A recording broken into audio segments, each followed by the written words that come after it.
The knocker was shaped like a lion, its brass mouth worn smooth where a century of hands had struck it. Lord Corvin Halsworth, Duke of Braemore, struck it now once, hard, and the sound of it traveled down Ashcombe Square like a pistol shot. Rain ran from the brim of his hat. His greatcoat was black with water. Somewhere behind him a dog was barking, and somewhere further a carriage rattled over wet cobbles, and the lamp above the door guttered in the wind. He had been on the step 40 seconds, and his patience, which had never been abundant, was gone. He struck the knocker again. Inside the house, a woman was crossing the front hall with a candle in one hand and a shawl clutched tight to her shoulders with the other. Lynette Caro had been upstairs, reading aloud to a housekeeper who had fallen asleep an hour ago, and she had come down to see who was mad enough to knock on a respectable door at this hour. She had told the footman to stay in the kitchen. She did not want a boy of 16 to open a door to whatever was out there. She set the candle on the hall table. She turned the key. She pulled the door back, and there he was. He filled the frame of the door. Tall, she thought, ridiculously tall. Wet, furious, splendidly dressed in black. She did not know his face. She knew only that a man like this did not come to a side door at midnight unless something had gone badly wrong. "Miss Greycourt," he said. She said, "I beg your pardon. I am Braemore." He said it the way a man says his own name when he expects the name to do his work for him. "You received my letter. I apologize for the hour. I have been delayed by a matter that could not be postponed. I will not keep you long." She did not answer. She could not, for a moment, find words. The rain had drifted across the threshold. It was wetting the hem of her dress. She thought quite clearly, I am standing in my own doorway, and this man has just given me a name I hate. Braemore, the Duke of Braemore, the family that had bought her father's debts 3 years ago as you might buy a crate of apples. The family that had sold Caromere at auction. The family name she had carried like a splinter in her chest since she was 21, and her father had died of the shame of losing the land his grandfather had planted. Lord Corvin Halsworth, Duke of Braemore. She had never seen his face until this moment. She was looking at it now. "Miss Greycourt," he said again, and she realized he was waiting for her to step back, to invite him in, to let him cross the threshold. "Your Grace," she said, because the word came up out of some drilled place in her upbringing, whether she wished it to or not. She stepped back. He stepped forward. The rain came with him, falling from his coat onto the marble of the hall. She should have corrected him then. She did not. She did not, and she would think about that later, and be unable to decide whether she regretted it. What she did was close the door. "I was given to understand you expected me," he said. His voice was low, clipped, educated. A voice that had been told since boyhood that it would be listened to. "I was given to understand your father approved the arrangement." "My father is dead," she said. Something moved in his face, a flicker, so brief she almost missed it. "Forgive me," he said. "I had not heard. I'm sorry for your loss. It was 3 years ago." "I see. Do you?" He looked at her for the first time then. Really looked. She saw him take in the shawl, the candle, the plain dress she had worn to sit with a housekeeper who did not care what she wore. His eyes were gray, or blue, or some cold color between them. He was perhaps 28 years old. His hair was wet and black. He was not a handsome man exactly, but he was the kind of man a room would go quiet for, and she hated him for that too. "Miss Greycourt," he said, "I do not have a gift for speeches, and I will not pretend to one. You know why I have come. Our families have been in communication for some months. An alliance has been proposed. I have considered it. I find it acceptable. I am here to ask whether you will accept it also." He paused, His hand, she saw, had tightened on the brim of his hat. He was, she understood with a strange small shock, nervous. "I offer you my name and my household," he said. "I offer you the protection of my title. I offer you the honest promise that I will conduct myself with respect toward you in every matter, public and private, for as long as we both live. In return, I ask only that you give me your answer plainly. I do not require a long consideration. I do not require courtship. We are not children. If your answer is yes, I will call upon your family in the morning to make the arrangements formal. If your answer is no, I will leave this house, and you will not be troubled by me further." He stopped. He waited. She stood in her own front hall, with rainwater soaking into her slippers, and the Duke of Braemore, the enemy of her family, the stranger at the wrong door, asking her to marry him. She opened her mouth. The door at the back of the hall opened first. "Miss Linnet," came Mrs. Haverly's voice, warm and sleepy and entirely wrong for the moment. "Miss Linnet, is that the door? Who is it at this hour, dear heart?" Miss Linnet. She saw him understand. She saw the moment travel across his face from his eyes to his jaw. She saw his mouth open a fraction and close again. She saw his hand go still on the brim of his hat. For a full 3 seconds, neither of them moved or spoke, and Mrs. Haverly, coming round the corner with a lamp held high, stopped in her tracks in the middle of the hall and said, "Oh, Your Grace, forgive me. I was not expecting."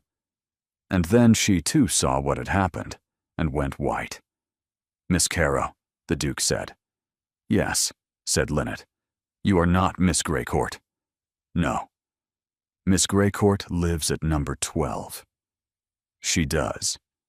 "I have come to the wrong house." "You have."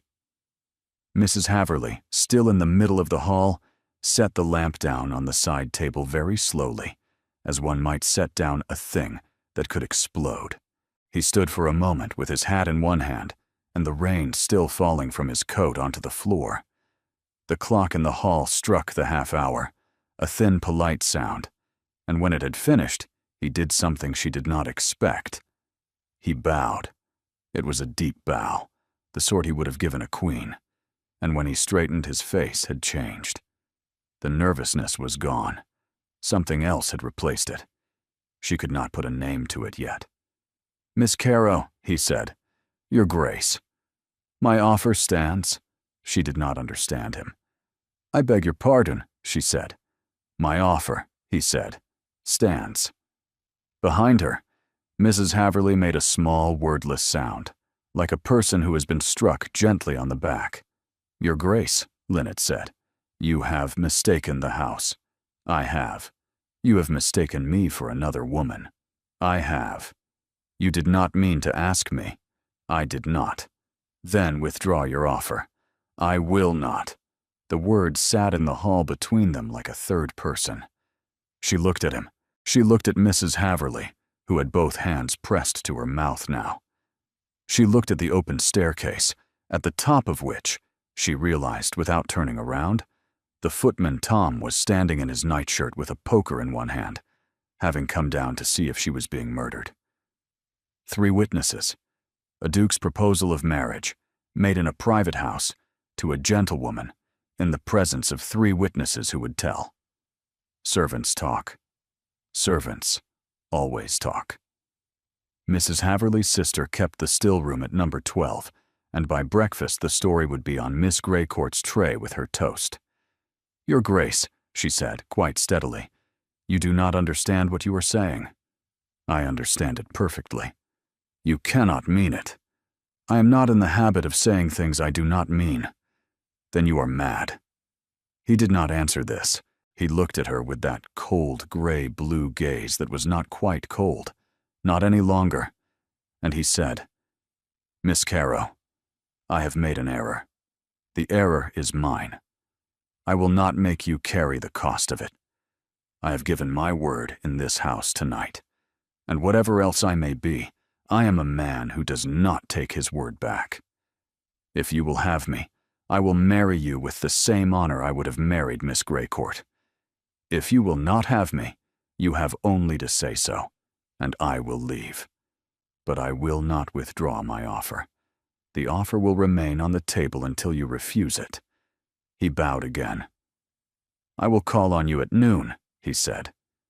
And before she could answer, he turned, and the rain took him, and the door stood open to the street, and Lynette Caro was alone in her own front hall, with her housekeeper weeping softly behind her, and a proposal of marriage ringing in her ears from the last man on earth she would have chosen to hear it from. Mrs. Haverley closed the door first. She did it very carefully, as though it were a sleeping child, and then she leaned against it and pressed both hands flat against the wood and said, "Oh, my dear." "Don't," Lynette said. "Miss Lynette." "Don't, Mrs. Haverley, please. We must send for someone. There is no one to send for. Your brother. Remy is at sea. Your godmother, then. Lady Ormswood. She will know what. Lady Ormswood is at Bath, and the post is 3 days each way. And by the time any letter reaches her, half of London will have heard of this." She was surprised by her own voice. It was steady. Her hands were not. She held them clasped at her waist, because if she didn't hold them to each other, they would tremble, and she was not going to tremble in front of Mrs. Haverley. "Tom!" she called up the stairs, not looking. "Miss," came the boy's voice. He had not moved. He still had the poker. "Go back to bed, Tom. It is nothing. The gentleman mistook the house. Say nothing of this to anyone. Do you hear me, Tom? Not to cook. Not to the girl at the baker's in the morning. Not to anyone. Yes, miss. If I hear a word of it from the square, it will have come from you. Miss, I would never. Good boy. Go to bed." She heard him retreat up the stairs. She heard a door close softly above. She turned back to the hall, and Mrs. Haverley was watching her with wet eyes. "It will be all over the square by dinner," Mrs. Haverley said. Not unkindly, simply, the way one reports the weather. "I know." Miss Greycourt's engagement was to have been announced this week. Her mother has been ordering the lace. "I know. My dear, what will you do?" "I do not know. He said he would not withdraw. He did. Do you think he meant it?" Lynette closed her eyes. She saw again that flicker across his face when she had said her father was dead. She saw his hand tightening on the brim of his hat. She saw the bow, the second bow, the one he had given her after he knew she was the wrong woman, the one that had been deeper than the first. "Yes," she said. "I think he meant it." She sat in the hall a long time after Mrs. Haverley had gone back to her bed. The candle burned down, and she did not replace it. The rain slackened, and she did not hear it slacken. At some point near dawn, she understood that she was crying, and she stopped. It was not the proposal that had undone her. It was not even the name. It was the bow. The second bow, after he had known. A man who had mistaken a house did not bow to the mistake. He apologized and left. He did not stand in a stranger's hall with rainwater in his hair and offer her his name with the same voice he had offered it to the woman next door. That was not a mistake. That was a man telling her something he hadn't words for. She thought of her father.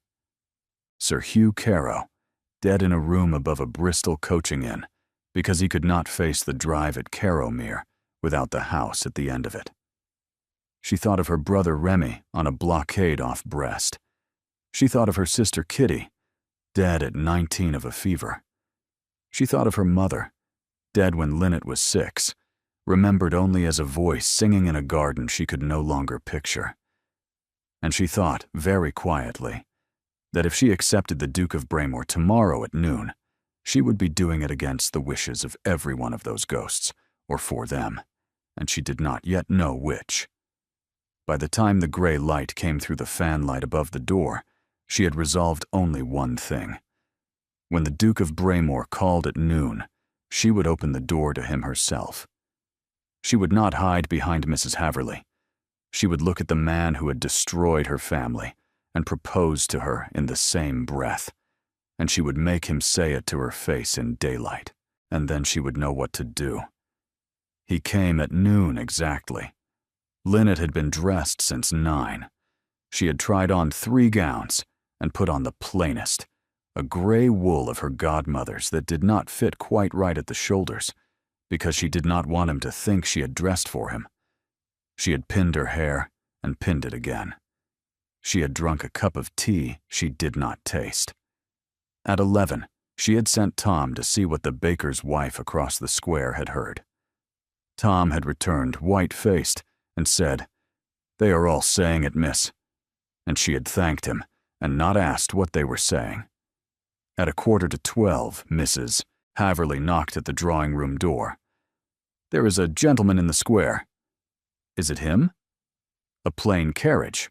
No crest on the door." "Then it is him. He is trying to be discreet.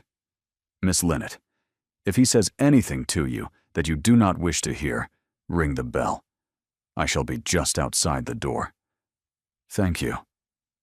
The clock struck 12 as she came down the stairs, and as it struck the last stroke, the knocker fell once, and Mrs. Haverley opened the door. Lynette stood in the drawing-room. She did not go into the hall. Let him come to her. He came. He was not wet now. He was not furious. He was not in black. He wore a gray coat over a cream waistcoat. His hair had been combed, and his boots were polished to a glass. He carried his hat in one hand and held out the other, empty, as a gentleman does when he enters a lady's drawing-room. He looked, she thought, younger by daylight. Not young, but younger. Perhaps not 28 after all. Perhaps 27. "Miss Caro, Your Grace, thank you for receiving me. I was not certain whether I should. I am aware." She had meant to offer him a seat, but when he was in the room, she found she could not stand for him to be sitting, and so she said, "Will you walk with me? In the garden. The air is close in here." "Gladly." They walked. The garden at the back of number 14 was a small square of gravel, with a fountain that had not worked since Lynette had lived there. It was overlooked on 3 sides by the windows of the house and by the windows of number 12 across the low wall. She chose it for that. Let Miss Greycourt look out and see them. Let the servants at number 12 count the steps they took together. "Your Grace," she said when they were on the path, "I do not intend to marry you." "I see. I am telling you this now, at the outset, so that you may speak your mind freely, without any mistaken idea that I am being persuaded. Very well. I should be a very poor kind of woman if I accepted a proposal offered to me by accident." "You would not be accepting a proposal offered by accident. You would be accepting one that has been confirmed by daylight." "Do not be clever with me, Your Grace. I am not being clever. I am being precise. The proposal made last night was, as you say, made in error. The proposal I am making now is not. I make it now, knowing who you are, knowing your family, knowing all of it. If you refuse an offer made by a man who is himself." She stopped on the path. He stopped also. "Knowing my family," she said. "Yes." "Say it, then." He did not pretend not to understand her. He said, "Your father was Sir Hugh Caro. He held Caro Mere in Gloucestershire, which had been in his family 4 generations. In the winter of 1808, he took a loan against the property. In the spring of 1809, he took another. In 1810, he could not meet the interest. The debts were purchased at auction by my father's man of business. Your father died the August after. I was then in India. I did not learn of any of it until my father's death, when the papers came into my hands." She had been holding her breath. She let it out slowly. And what did you do, Your Grace? I read them. And nothing. I did nothing. It had been done. It could not be undone. I told myself it was a matter of business. I told myself my father had acted within his rights. I told myself I had not a farthing of the original transaction on my own conscience. And it was a lie. I knew it was a lie when I told it to myself. I have known it since. The fountain, which had not worked for years, made a small, dry cough. Lynette realized she had not moved. Her feet were rooted in the gravel path. "You have come here," she said, "to tell me this. I came here last night to marry Miss Greycourt. I came here this noon to tell you this. There is a difference. Why are you telling me this? Because you deserve to hear it before you refuse me." She looked at him for a long moment. He stood with his hat in his hand, and his face turned half away from her, as though he could not quite bear to see her while he said it. "Your Grace, if you believe you owe my family a restitution, there are 100 ways to pay it that do not require me to marry you. I know. You could restore the estate, sell it back to my brother at the sum you paid for it. I intend to, if you refuse me. It will be done by the autumn, whichever way your answer goes." She was silent. She had not expected that. "Your Grace, why will you not withdraw?" He turned to her then, fully. His eyes were the color she remembered from the night, not cold, gray with some blue in them, like a sea under cloud. "Because," he said, and stopped. He looked at the small, dry fountain. "I have spent the better part of my life doing what was asked of me. I was to marry Miss Greycourt, because an uncle and a mother and a dead father had chosen her, and I had not the strength to refuse. I came to this square last night, intending to do what was asked of me one more time. I knocked on what I believed was the correct door, and a woman I had never seen before opened it, and looked at me with something in her face I had not seen in any other face for a very long time. It was not welcome. It was not admiration. I will not flatter myself. It was something. And when I understood I had come to the wrong door, I looked at that face again, and I thought that if I were to withdraw my offer in this hall, I should regret it every morning for the rest of my life. Your Grace, that is not a reason you have any duty to accept. No, I know it is not. It is a very sentimental reason, Your Grace. I am aware. I did not take you for a sentimental man.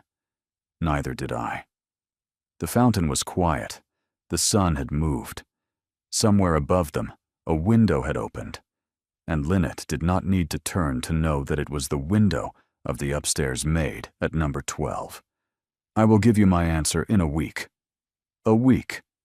I will not be rushed by witnesses or by rumor or by honor. You will come back in 7 days, Your Grace, and you will have my answer then. Not before. A week is not. A week or nothing." He looked at her a moment longer. Then, very slightly, he smiled. It was the first time she had seen him smile. It changed his face as light changes a room. "A week," he said. "I will call on the Thursday next at noon. I will not come sooner. I will not write. I will not send flowers. You have asked for a week. You shall have it undisturbed. Good day, Miss Caro." "Good day, Your Grace." He bowed. He left. Undisturbed the week was not. By that afternoon, the story had run the length of Ashcombe Square and turned the corner into Harley Street. By the next morning, it had reached St. James's. By the second morning, a Tuesday paper had printed, without names, but with enough detail for any reader of sense to identify the parties, a paragraph headed, "A most unfortunate error of address." By the third day, Lynette could not walk to the lending library without being followed by the eyes of every kitchen window on the square. On the fourth morning, a card was brought up to her. "Mrs. Haverley, When did Mr. Ashford last call at this house? He has never called at this house, Miss Linnet. That is what I thought. Send him up.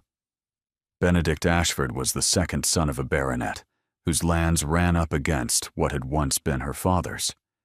He had known her since she was 10. He had been at her sister Kitty's funeral. He had been at her father's funeral. He had bowed to her twice in Hyde Park in the last year, and had not, on either occasion, stopped his horse. He came into her drawing room as though it were his own. Miss Caro, my dear Linnet, I came the moment I heard. Did you?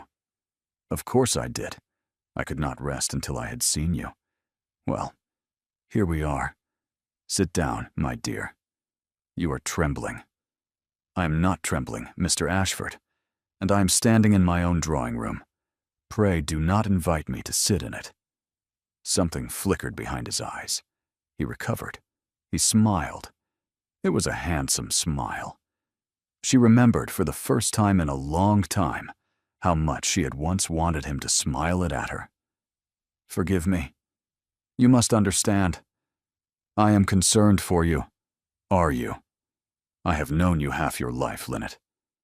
You have known of me half my life, Mr. Ashford. It is not quite the same thing. The smile did not survive this. He reset his face. I came here to tell you that whatever pressure this man has brought to bear upon you, you have friends. You have family. You have, if I may be bold, me.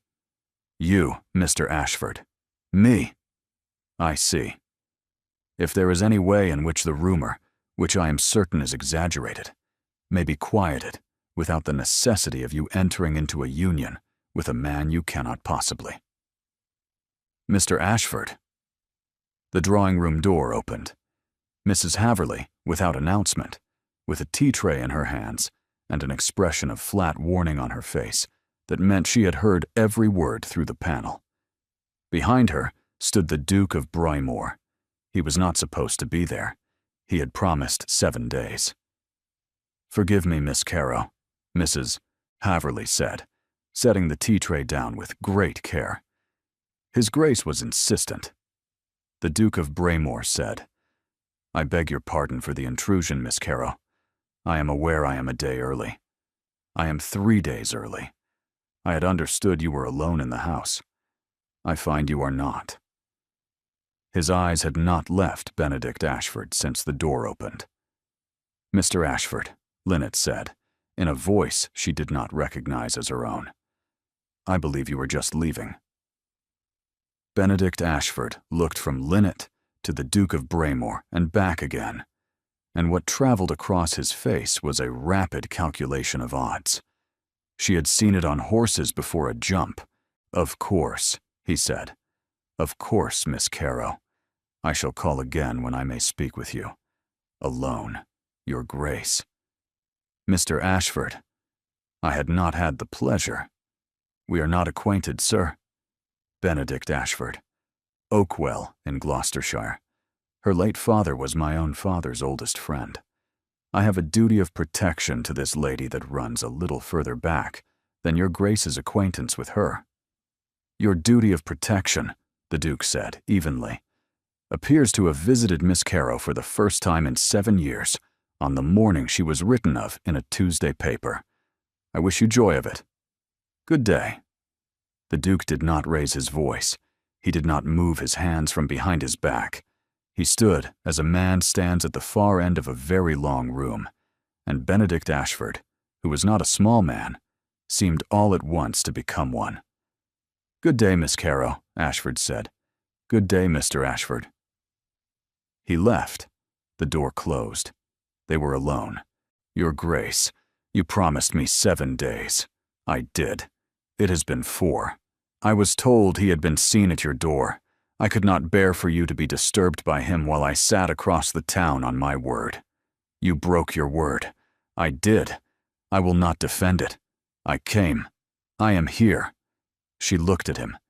The tea tray Mrs. Haverley had set down between them had begun to steam gently. Outside, a carriage was moving down the square. The window of the upstairs maid at number 12 would be open again. Sit down, Your Grace. You may as well have the tea." They drank the tea. He did not sit until she sat. When he did sit, he chose the chair furthest from hers, set his cup on the small table between them, and did not touch it for some minutes. "Miss Caro, you know what Ashford is. He is a neighbor.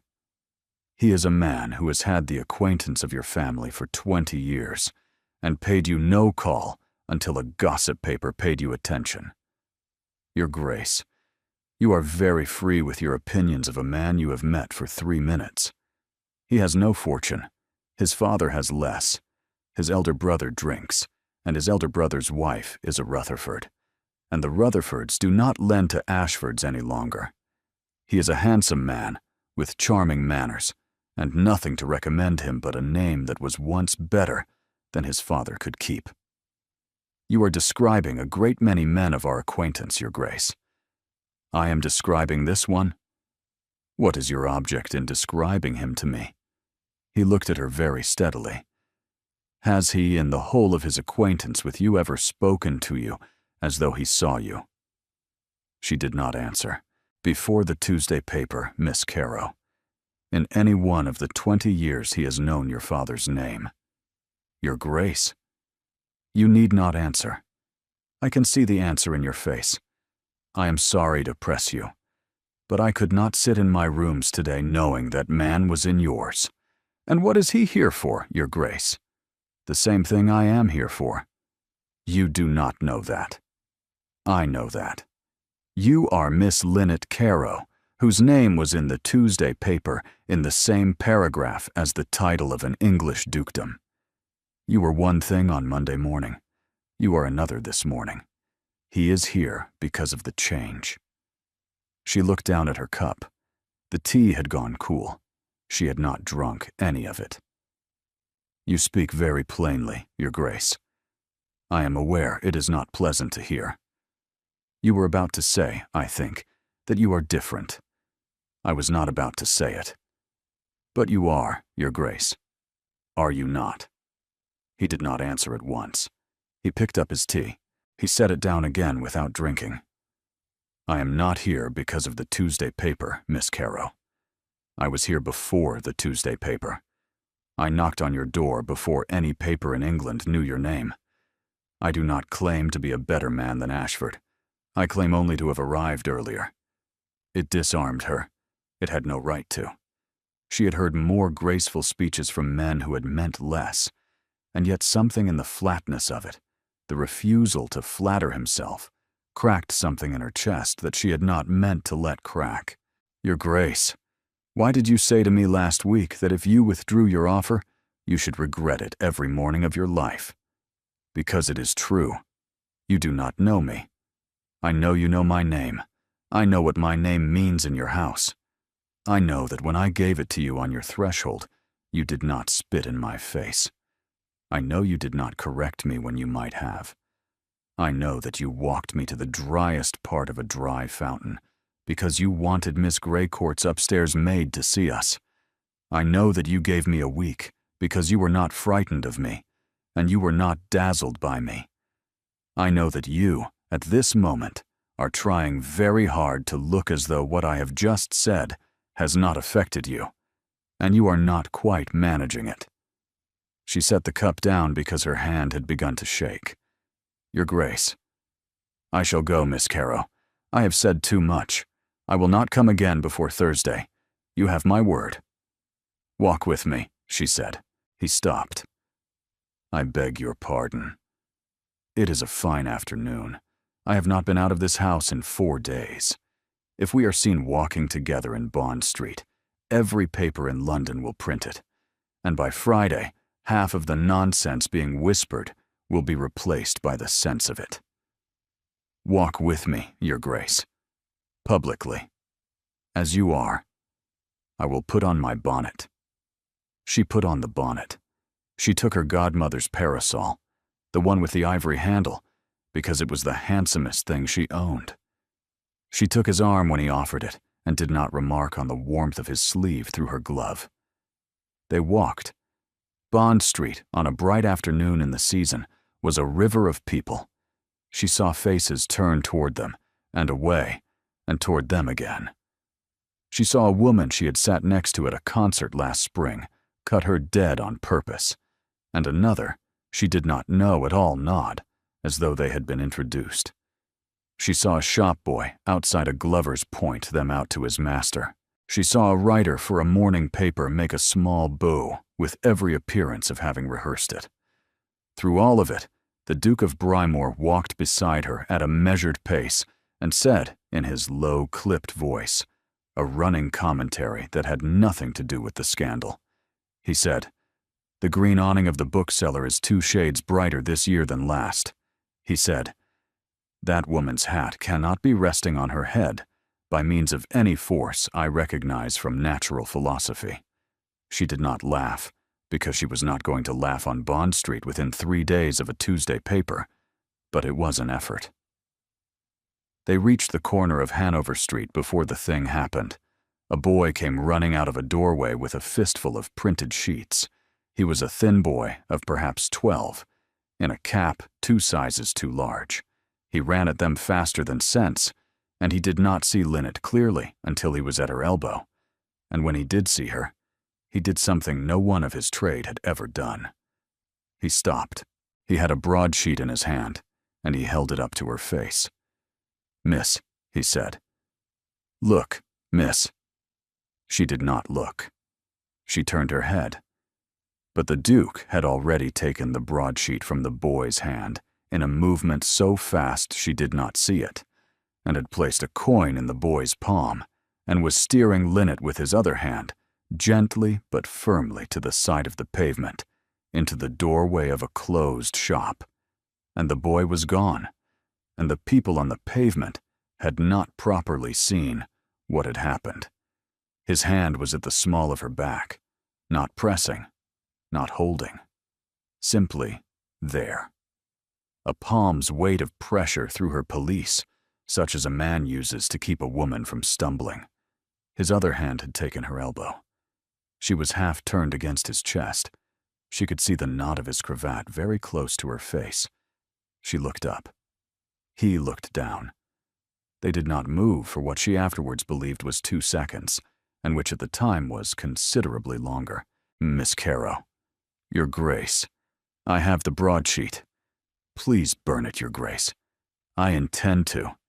Is it very bad? It has a picture, Miss Caro. There is a picture of us. Oh, 'tis not a kind picture. No, I suppose not. Your hand is on my coat. So it is. You may leave it there as long as you require." She left it there 1 moment more. Then she took it away. She stepped out of the doorway. She lifted her chin and placed her hand once more on his arm, and they walked the rest of Bond Street at the same measured pace, and she did not look at a single face that passed. By that evening, every window in London that took a broadsheet had printed the picture. In it, the Duke of Brymore stood in a doorway holding a young woman to his coat. The caption underneath it read, in a printer's coarse hand, "The wrong door and a very willing captive." Lynette saw the broadsheet at breakfast because Mrs. Haverley had the sense to put it in front of her rather than hide it. She looked at it for a long time. Then she laughed. Mrs. Haverley stared. "Miss Lynette." "It is not me, Mrs. Haverley." "It is a very fair likeness, dear heart." "No, I mean, the woman in the picture is leaning toward him." "I was not leaning toward him. The printer has taken a liberty with my posture." "Miss Lynette." "Mrs. Haverley, if I do not laugh at this, I shall weep at it. And I am choosing to laugh. Pass the butter." Mrs. Haverley passed the butter. Lynette buttered the toast with very great care. Her hand did not shake. She was rather proud of that. She set the knife down. She took a bite. She chewed. She swallowed. She said in a perfectly even voice, "Mrs. Haverley, I believe I am going to marry him." Mrs. Haverley dropped the tea. It was a pewter pot, which was a mercy. It landed on the carpet and did not break. "Miss Lynette." "Leave the pot, Mrs. Haverley. Sit down." "Miss Lynette, you cannot."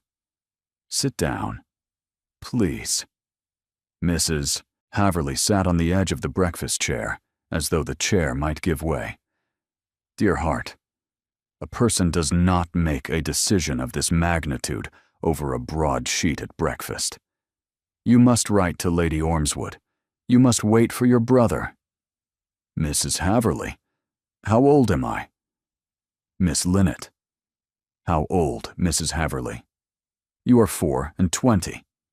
And what is my situation?" "You are companion to one, and you live upon the allowance of a woman who will not be alive very much longer. And when she is not, I will have my own brother's cottage, and you will have nowhere in the world. And that is what you are asking me to say to you, and I shall not say it. You have said it, and you are right. It is not a reason to marry. It is not the only reason." Mrs. Haverly looked at her for a long moment. Then she put her hand over her face. "Oh, my dear. You like him?" "I did not say that." "You did not need to. I find him less hateful than I expected to." "That is what you will put in the Times, is it? Miss Linnet Caro is pleased to accept the hand of His Grace, the Duke of Braemore, whom she finds less hateful than she expected." Linnet laughed. It came out of her like water from a stopped pipe. "You are a horror, Mrs. Haverly. I have been called worse, not by you." She went upstairs.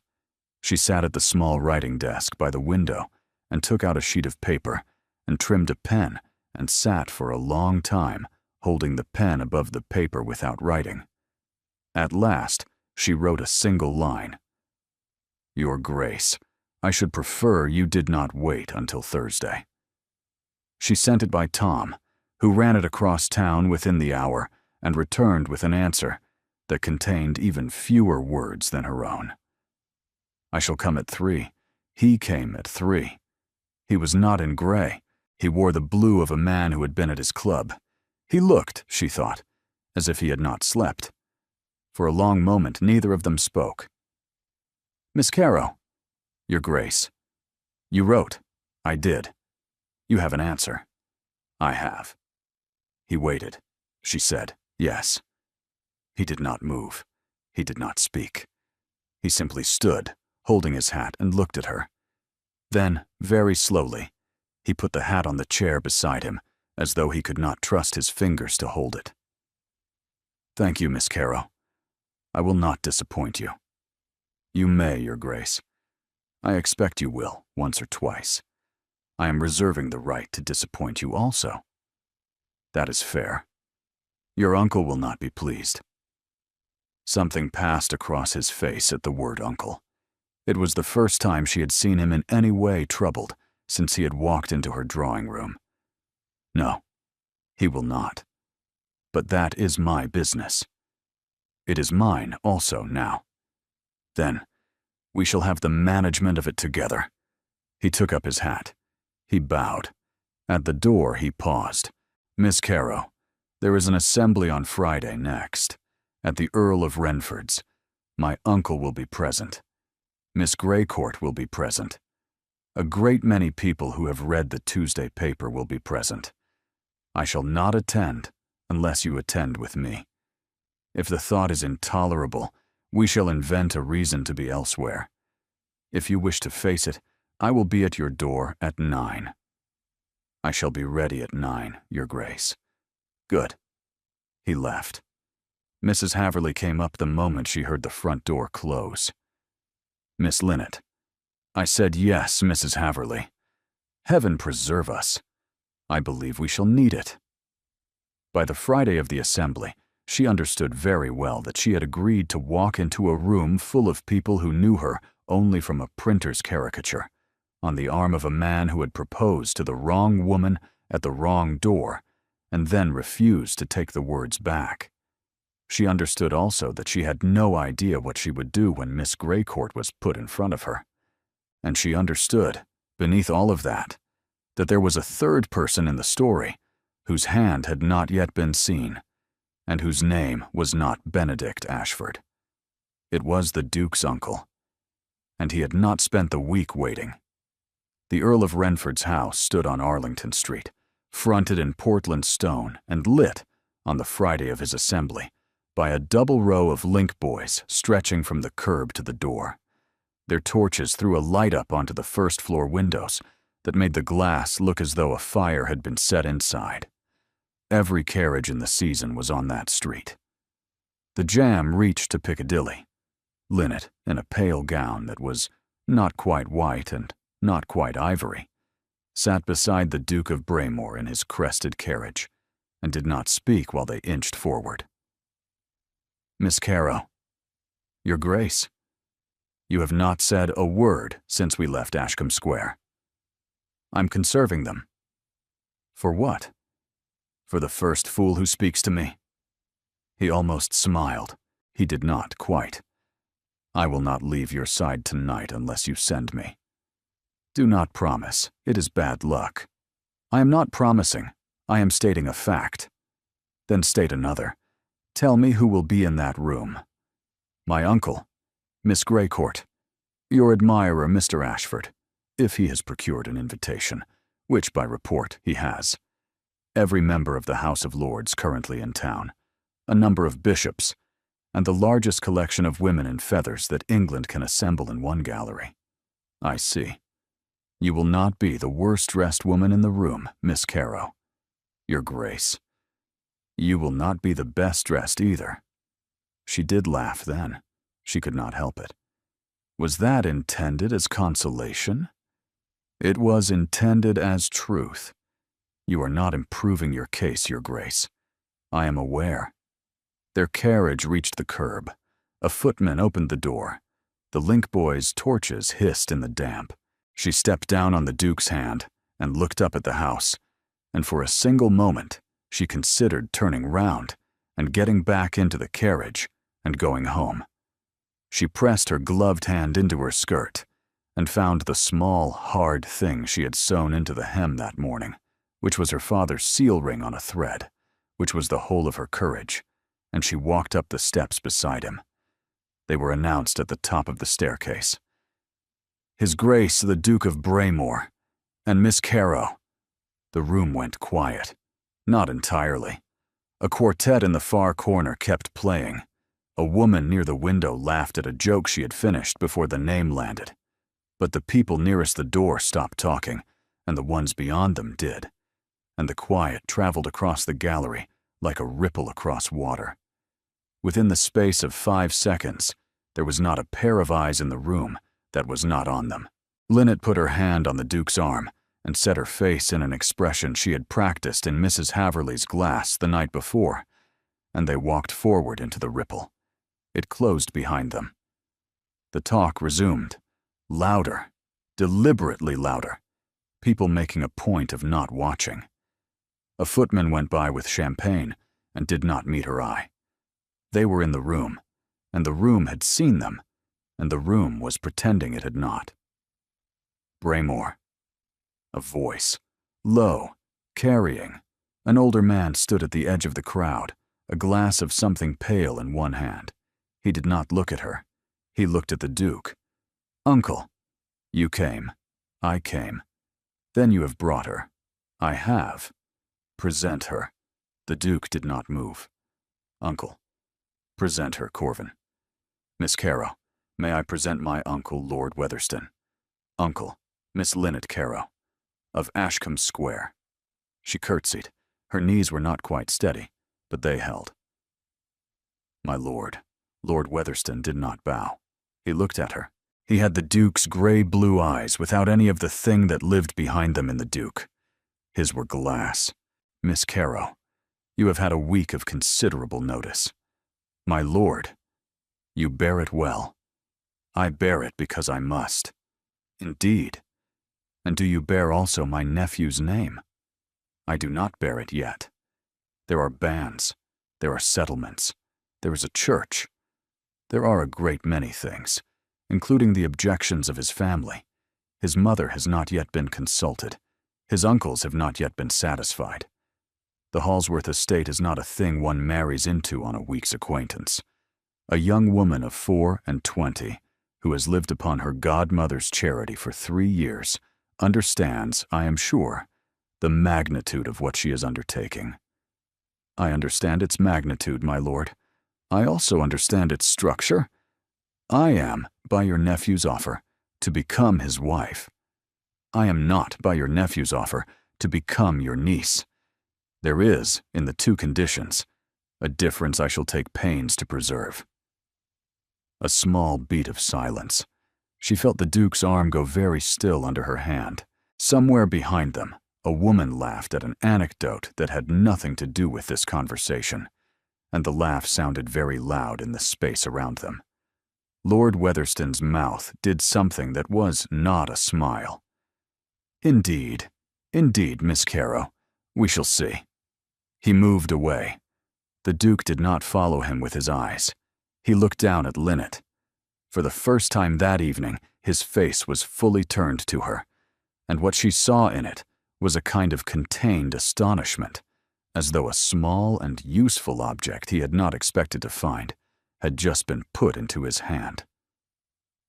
Miss Caro, Your Grace, you are not to make me fall in love with you in a public gallery. It will not do. Then let us dance, Your Grace. A country dance will save us both. They danced. The country dance brought them together and apart along the length of the gallery, and she saw in the corner of her vision, each time she turned, a woman watching her with an expression she could not read. Miss Greycourt, of number 12. She was taller than Linnet had expected, and paler, and had a gravity about her that the caricatures did not allow. Between two movements of the dance, Linnet found herself face to face with her across a gap of perhaps 8 feet, and for 3 seconds they held each other's eyes. Then Miss Greycourt nodded. Not cold. Not warm. A nod, the kind a woman gives another woman to say, I see you, and I will not make this harder. Linnet returned it, a fraction later, with a fraction more warmth than she had meant to give. The dance moved them on. Miss Greycourt, she said, when the Duke took her arm again at the head of the set. I saw. She nodded at me. She is a very decent woman. I had always thought so. Then why did you not marry her? Because I did not love her. And it transpires because I love a woman at number 14. She did not look at him. She said, very low, Your Grace, that is twice. Twice. Twice you have told me something in a public room that you had no business telling me in a public room. Yes. I cannot dance again if you will keep doing it.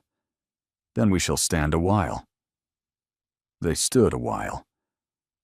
At the edge of the gallery, by a window that had been propped open because the candles had made the room too hot, a footman offered her a glass of lemonade, and she took it and held it, and did not drink.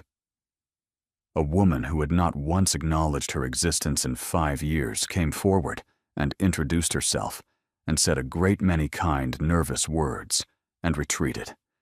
A girl Linnet did not know curtsied at her. The tide of the room was turning. Not all of it. Not enough. But a tide was turning. She had begun almost to believe the evening would survive her when Benedict Ashford stepped out of a doorway at the far end of the gallery and caught her eye. He bowed. He came forward. By a circuitous social route he arrived, with every appearance of happy accident, at the Duke's elbow. Your Grace, Miss Caro, may I congratulate you both? Mr. Ashford. Might I ask for the honor of a dance, Miss Caro? Linnet looked at the Duke. He looked as though he had been asked to eat a stone, but he said, Miss Caro will determine that question herself. One dance, Mr. Ashford, and a short one. He led her out. By some perverse luck of the program, it was a minuet, the kind of dance that left long intervals of holding hands at arm's length. Miss Caro. Mr. Ashford. You look splendid this evening. The week has sharpened you. You were always a handsome woman. You are now a striking one. You are describing the effect of publicity, Mr. Ashford. not the effect of affection. They turned. His hand found hers at the top of the figure. He held it a half-second longer than the dance required. "Linnet, you cannot marry him." "That is a strong word, Mr. Ashford." "It is the right one. You know what he is. You know the family. The father made a great deal of money from the ruin of his neighbors, and he made a great deal of it from the ruin of your neighborhood. I am not telling you anything you do not know. Your father died because of the Halsworths. You were made penniless because of the Halsworths. Now a son of that house arrives on the same square where you live at midnight and proposes to you by what he calls mistake and will not withdraw. Does that not suggest something to you?" "It suggests you have been at your reading, Mr. Ashford. It suggests that this is not a love match. It is a conscience match. He's marrying you because his house owes yours a debt it cannot pay any other way, and because any public man in his position, on being discovered, proposing to the wrong woman, would rather marry her than face the laugh of London. You are being married, Linnet, from guilt and pride combined. And when the guilt passes, and it always does, there will be a duchess at Braemore Hall who was married for atonement, and she will have a very long life to sit in her rooms and think of it." She did not answer. She could not, for a moment. The figure of the dance had taken him a pace away, and the music was covering the silence between them, and he had planted the thing very neatly indeed, like a man laying a trap in undergrowth, not caring that she saw the string. "Mr. Ashford." "Linnet, do not call me that." "I am sorry, Miss Caro. I am sorry that you are being used. I am sorry that a handsome and intelligent woman is being made into a public apology. I offer you, Miss Caro, not a duchy. I offer you a small, comfortable estate in Gloucestershire, a near neighbor to your father's old lands, a husband who chose you without any element of mistake. You have only to leave this room with me now, tonight, before the banns are read." The minuet ended. She made her curtsy. He made his bow. She did not speak to him again. She did not look back at him as she walked from the floor. The Duke was waiting at the edge of the gallery. His face, when he looked at her, was not composed. He saw what had happened without her having to speak. "Miss Caro, come with me." "Where?" "Out of this room." He led her through a door into a small antechamber, and from there into a library that had a fire in the grate, and a single lamp burning on a reading table, and no one else in it. He closed the door behind them. He did not sit. He stood with his back to the fire and looked at her. "What did he say to you?" She told him. Every word. The guilt, the atonement, the offer of Gloucestershire, the Duchess sitting in her rooms for a long life thinking of it. The Duke did not speak for a moment. The firelight moved on the side of his face. A log settled in the grate. Somewhere beyond the library door, the quartet struck up a new air, and the sound of it came to them faintly through the walls, like music played under water. "Miss Caro, I wish you to ask me the question you wish to ask me. Is it true? No. Is that all? That is all. No, it is not true. I do not love you because I owe your father. I do not love you as a compensation. I love you because I walked onto your step in the rain and could not leave it when I understood I was meant to. I should say yes. It would be simpler to say yes. My uncle would be satisfied. Mr. Ashford would be satisfied.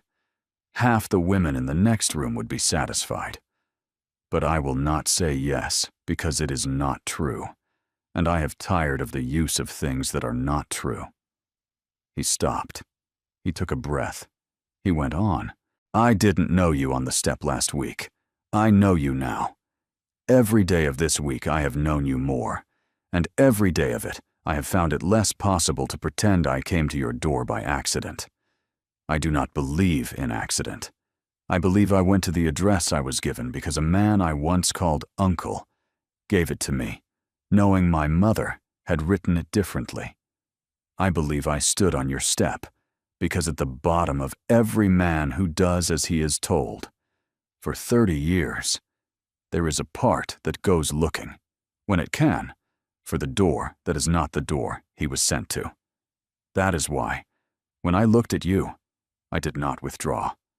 And that is why, if you send me away tonight, I shall stand in your square until morning and the morning after that, and the longer I stand there, the more the caricaturists will sell, and eventually you will come down the steps and tell me to leave off, and I shall ask you then, as I am asking you now, whether you will marry a man who does not know how to leave a doorstep he has mistaken.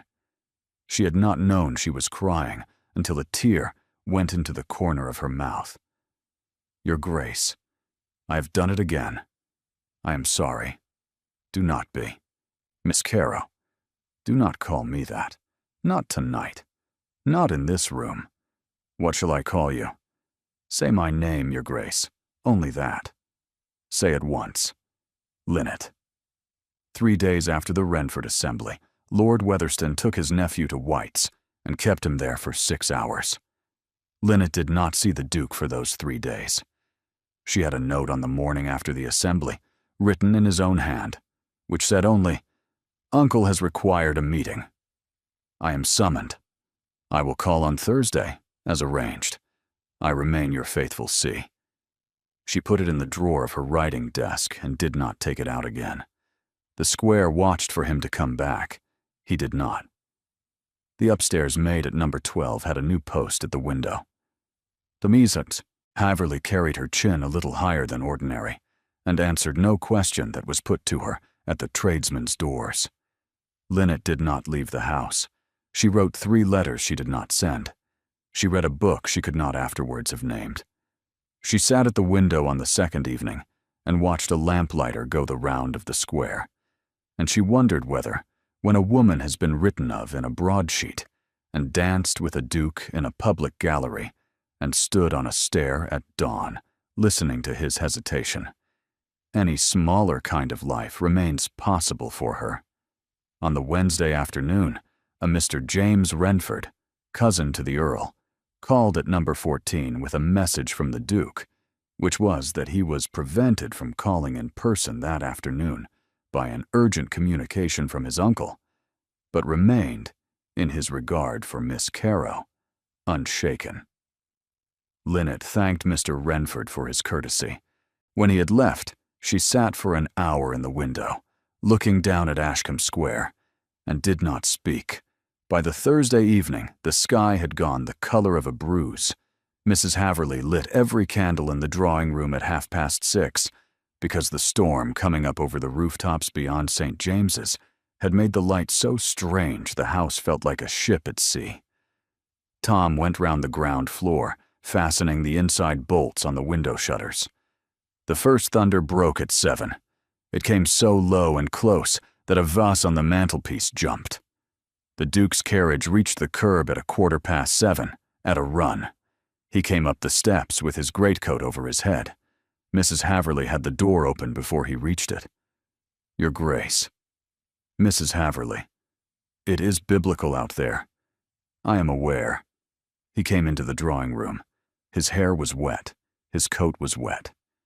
He had not sent word. I apologize for the state of me. Your Grace, sit down. You are dripping on the carpet. He sat. Mrs. Haverly took his coat. A second crash of thunder rattled the sash. Lightning turned the window white.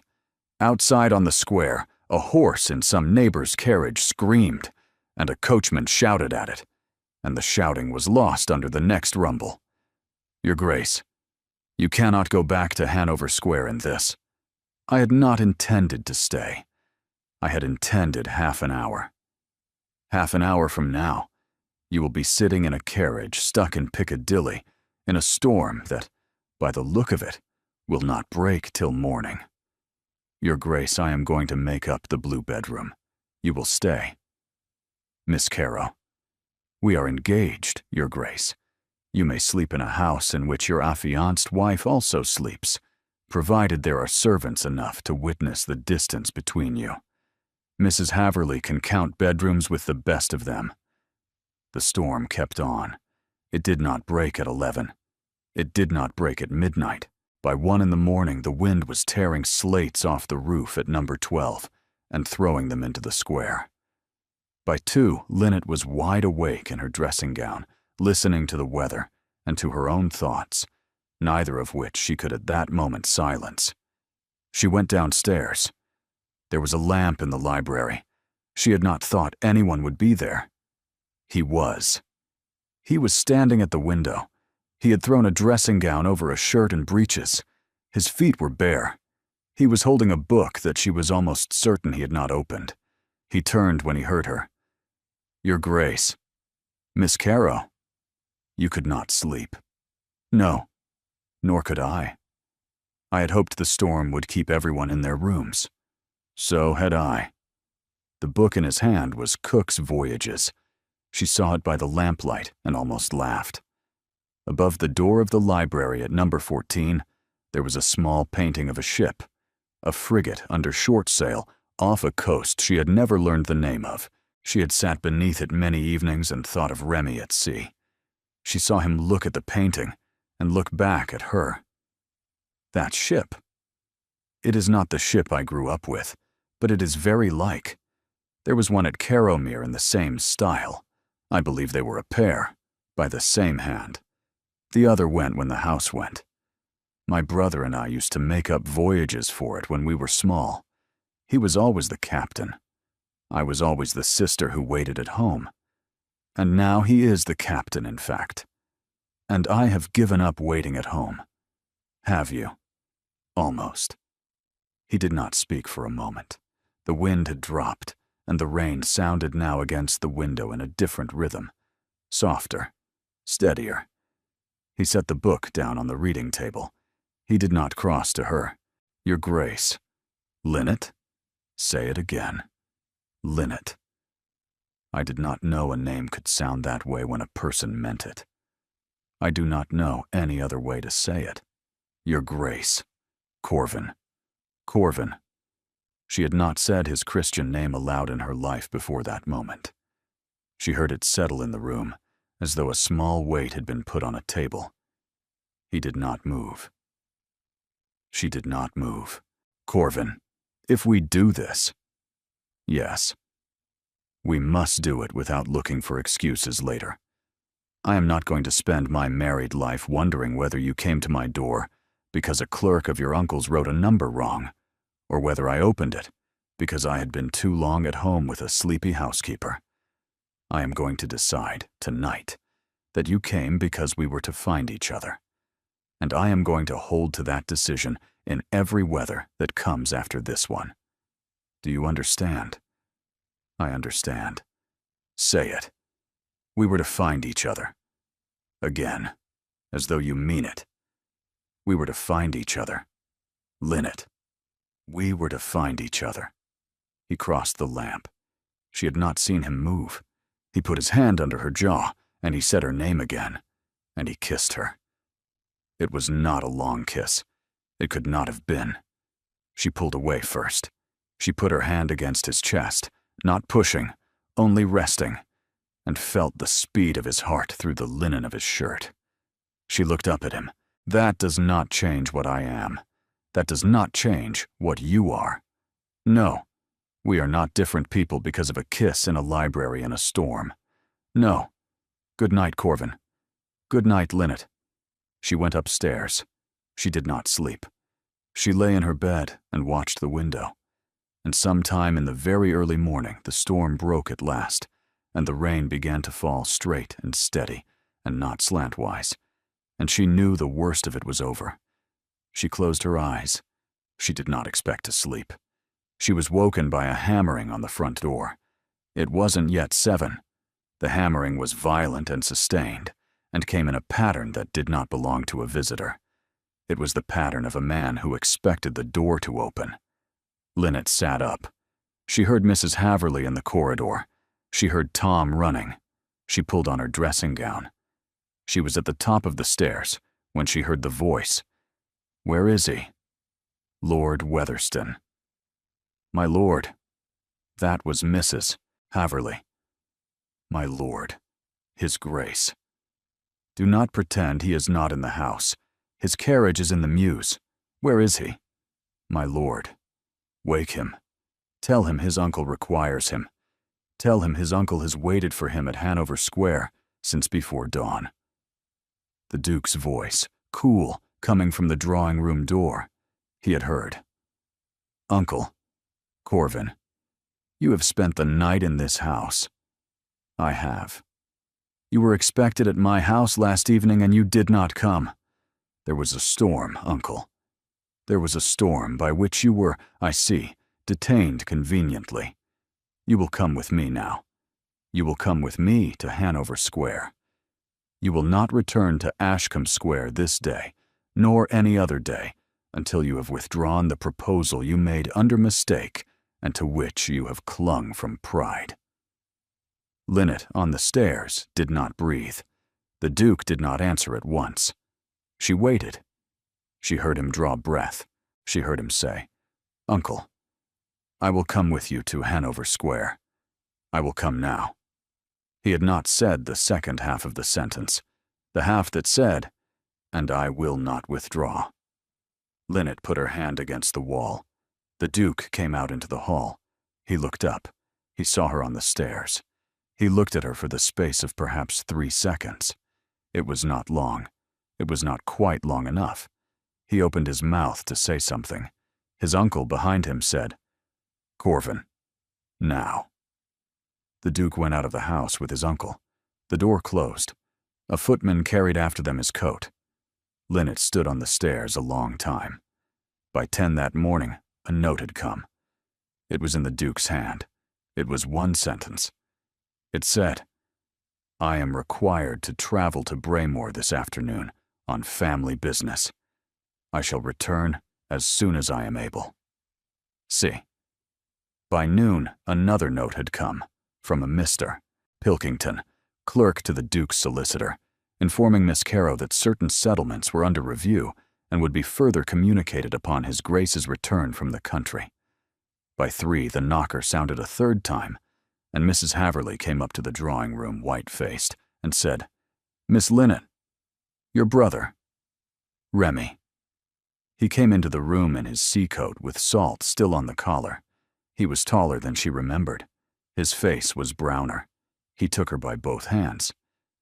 "Little Lynn, Remy, I had a letter from an Ashford at Bordeaux, a strange letter. I put in at Portsmouth last night, and came up this morning without pausing for a shave, as you see. Tell me what has happened. Slowly, from the beginning." She sat him down in the chair by the fire. She put a glass in his hand. She stood at the mantelpiece because she could not sit. She told him.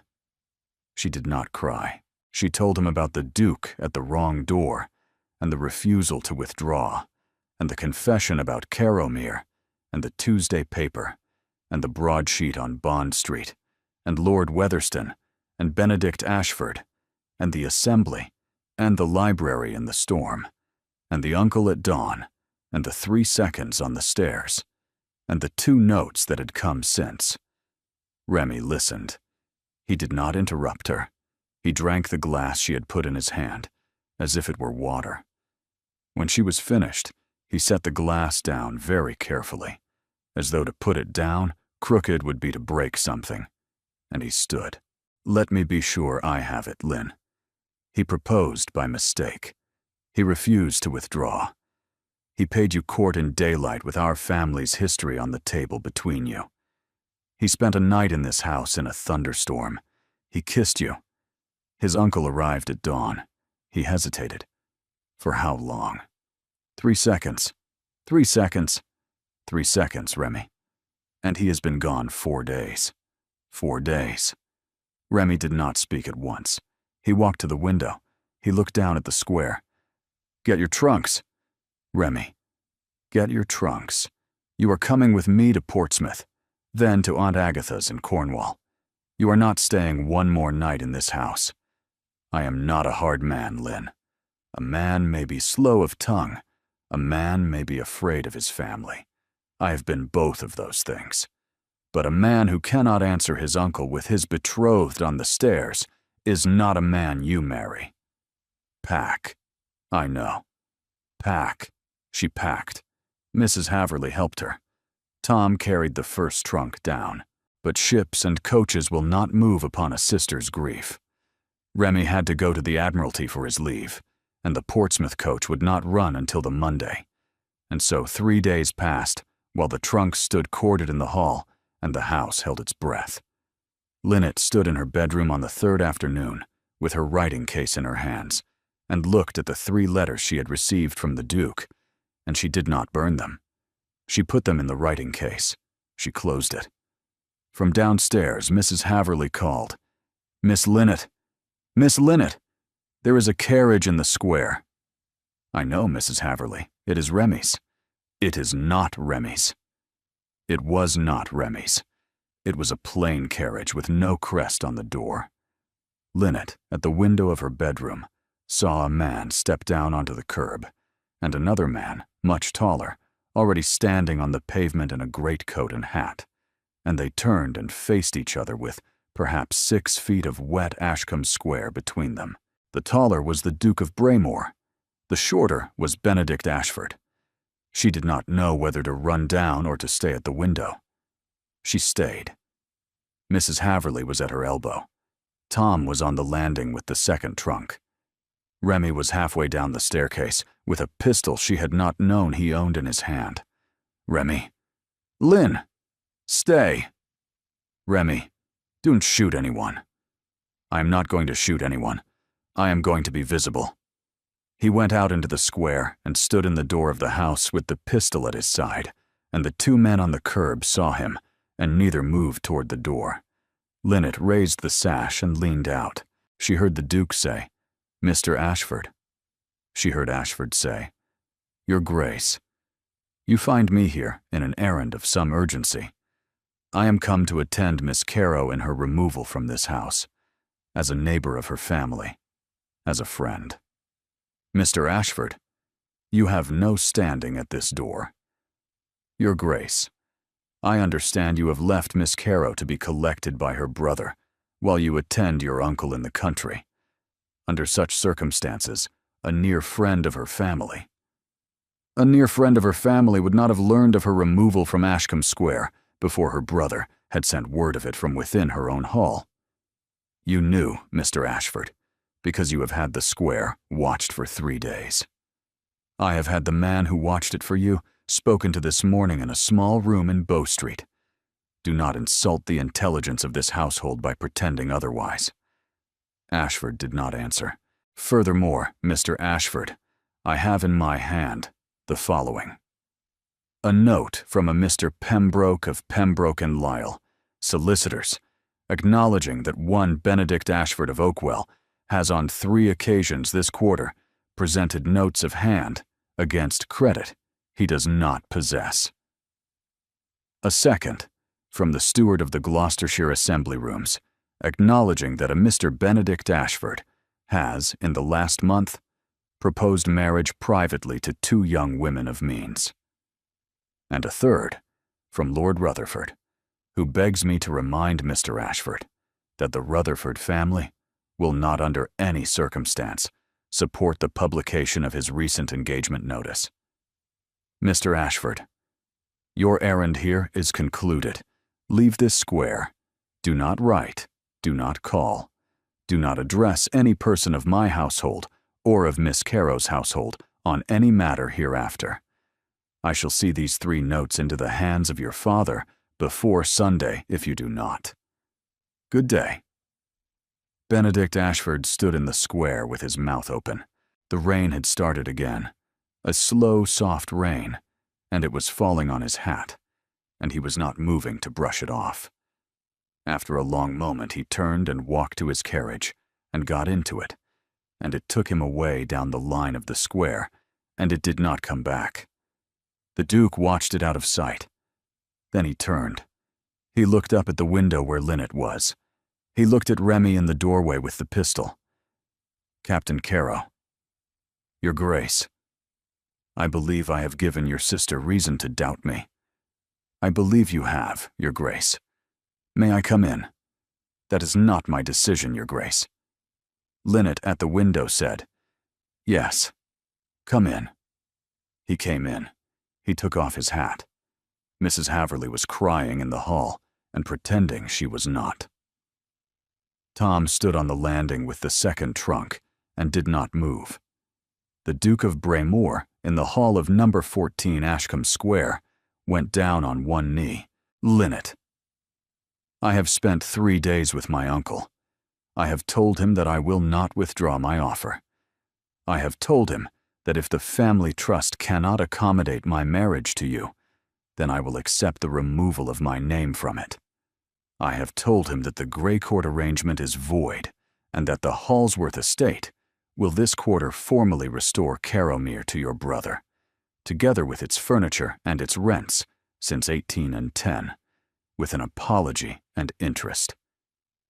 I have told him that I am going to marry you on the first Thursday after the banns can be read in St. George's. I have told him that if he will not stand at my wedding, he will not stand at my hearth. He has accepted none of it. He has threatened to block the reading of the banns. He has said he will write to the Archbishop. He has said many things, and I have let him say them. And I have come to you anyway, because the only answer I owe to any of it is the one I had not given you on your stair. I have not come to you with his blessing. I have come without it. I have come to you because 3 days ago I stood in your hall and could not say aloud, in front of him, what I should have said. What I should have said is this: Uncle, I will not come with you. My place is in this house. I will never leave this threshold unless I leave it with her. I said the first half to him. I did not say the second. It is the truth of why I hesitated. I was not hesitating over you. I was gathering the courage to say it in his face. I did not gather it fast enough. For that I ask your forgiveness. For nothing else. I am not sorry for coming to your door. I am not sorry for the week since. I am not sorry for last night. I am sorry for the 3 seconds on your stair. Linnet, if you will still have me, I remain, unwithdrawn, yours." The hall was absolutely silent. Outside, the rain fell on the square. Tom, on the landing, was crying quite openly. Mrs. Haverly had both hands pressed to her mouth. Remy had lowered the pistol to his side, and his knuckles on the grip had gone white. Linnet came down the stairs. She stopped at the last one. She did not kneel. She did not take his hand. She looked down at him. "Corvin." "Linnet, stand up." He stood. "I shall have you." She did not say anything more, because Mrs. Haverly's sob, which had been held in the wings of her apron for a full minute, by force of professional dignity, at last broke out of her, and under cover of it, Remy put the pistol down on the hall table and came and kissed his sister's hair and shook the Duke's hand, and nothing more was said in that hall for some time. They were married in the October of that year, by banns in St. George's, Hanover Square. Lord Weatherston did not attend. His threat to write to the Archbishop came to nothing, because the Archbishop, who had read the Tuesday paper like every other man in town, declined to involve himself in a matter he described in a letter that afterwards found its way into several drawing rooms as one best handled by a little plain speaking between families. Miss Greycourt did attend. She sat, with notable poise, in the pew reserved for family on the bride's side, a decision recorded in the Morning Post as the most gracious act of that unusual year. She married 2 seasons later a second son of a northern earl, of whom nothing had been expected, and from whom she drew a great deal, and was said to be contented. Captain Remy Caro gave the bride away. He wore his sea coat. Mrs. Haverly, in a dress the Duke had ordered for her himself, did not drop the tea. Carrowmere was restored to Captain Caro in the November of that same year. The Duke rebuilt the west wing, which had been allowed to fall. The rose garden within the walled yard, planted by Linnet's grandmother in the year of Trafalgar, and kept by a head gardener who had stayed on through the sale because he had not been asked to leave, was found to have in it every rose it had been planted with, and 3 new ones that had rooted themselves in the interval. A small brass plaque was put up at the gate of the walled garden, with the names of Linnet's father and sister and mother on it. Remy took for himself a small cottage on the edge of the home farm, from which he could see the sea on a clear day.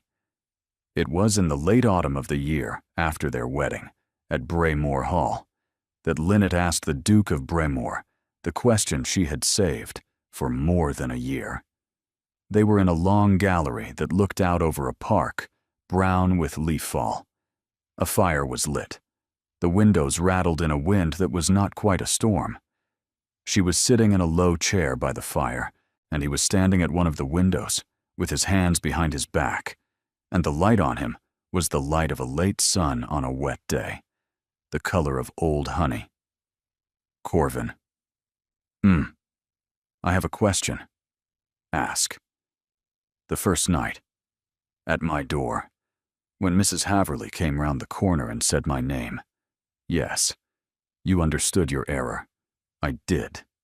You had a choice. You could have apologized and left. You could have withdrawn. I could. You did not. I did not. Why? He did not turn from the window at once. She watched the line of his shoulder under the coat. When he turned, he was smiling the small, rare smile she had not known existed until the garden at Ashcombe Square. I have told you this, Linnet, or a version of it. I am surprised you ask again. I should like to hear the right version. Then the right version is this. I knew. When I understood my error, I knew. I haven't told you, because it seemed a thing too heavy to put on a woman who had not yet agreed to marry me. But I knew. I looked at you on your threshold, and I thought, before Mrs. Haverley had finished her sentence, very quietly, so this is the woman the whole of my life has been arriving at. I mistook a door. I did not mistake you. She did not speak.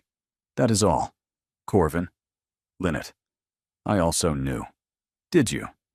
I did not correct you. I could have. I had a full sentence in which to say, Your Grace, you have come to the wrong house. I did not.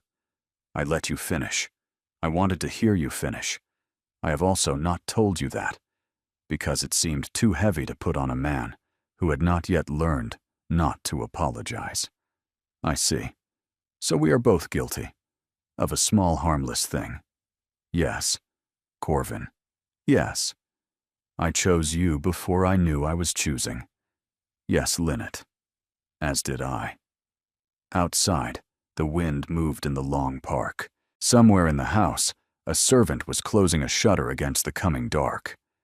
The lion's head knocker from the door of number 14 Ashcombe Square had been taken off by the Duke's order in the week before their wedding, and was now fixed to the door of a smaller cottage in the grounds of Braemore Hall, where Mrs. Haverley lived out her last years in great comfort, and where it was polished every Sunday by Tom, who had grown into a steward. When any person knocked on that smaller door, the sound carried very faintly up to the big house, and the Duke of Braemore, who had a keen ear, would always lift his head and smile. Lord Weatherston did come, in the end, to Braemore Hall in the summer of the 2nd year of their marriage. He came without announcement and stayed 3 days. He did not apologize.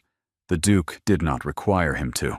They sat together in the long gallery one afternoon and spoke of the estate, and when he left, he bowed to Linnet at the carriage door with something that was not quite warmth, but was no longer glass. She did not forgive him. She did, a little, forgive his nephew for having once hoped to be forgiven by him. The door stood open to whoever came, and Linnet Carow, once of Ashcombe Square, now of Braemore Hall, who had opened a door in the rain at midnight to the wrong man and found him to be the right one, was never again, in the whole of her life, afraid of a knock.